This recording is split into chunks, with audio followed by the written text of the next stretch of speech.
All right, guys. You see, actually, I'm just coming back from a site inspection. This is the second part of it today. The first place I went, and I went there with one of my, boss. I learned one or two things from him.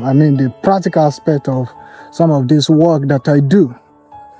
And while we're talking, it got interesting because we were at the industrial estate in Otta, and the guys there mentioned that some of those businesses were owned by an individual, and then we start talking about how people are actually very rich in this country. But that's not the end of it. We got to a point and my boss said, okay, is this really owned by an individual? Like, how's that even possible for an individual to own something this big? I said, first off, it's very possible.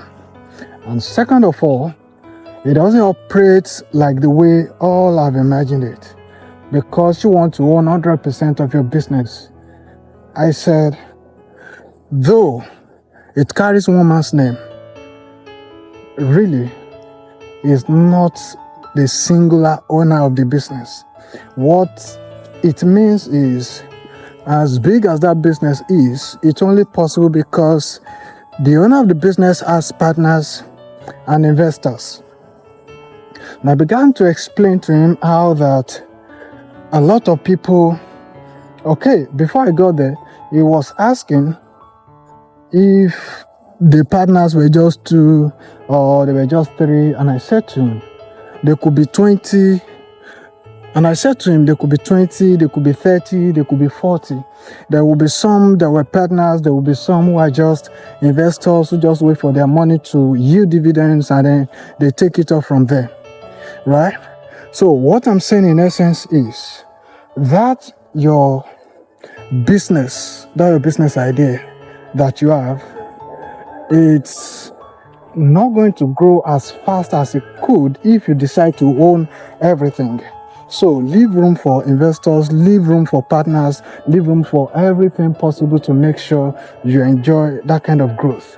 There are levels you cannot cover, there are speed you cannot have if it's just an individual, right? So you have to do it with people.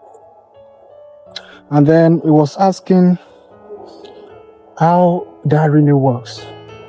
And I said to him, imagine having 100% of 1 million naira and then having 10% of 1 billion naira. I asked him, who is richer? The one who won 100% of 1 million naira or the one who won 10% of 1 billion naira? I believe you also get the gist now. So you don't have to own everything. Give opportunity to people to invest, to partner, and then your growth will be exponential. You can become bigger, you can cover spaces, you can have very good speed, and you can cover a lot more ground faster with other people's money than doing everything on your own. Like Vusi Tembekwayo will say, 100% of the company, 100% of the headache. But when you own 1% of the company, you only own 1% of the headache.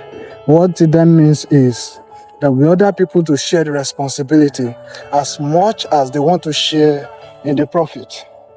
So I'm saying to you that for the sake of the expansion, for the sake of the growth, for the sake of the ground you want to cover, for the sake of the name you want to build,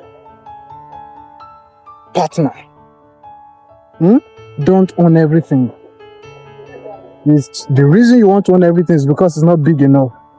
When it's big enough, you know you cannot own everything all by yourself.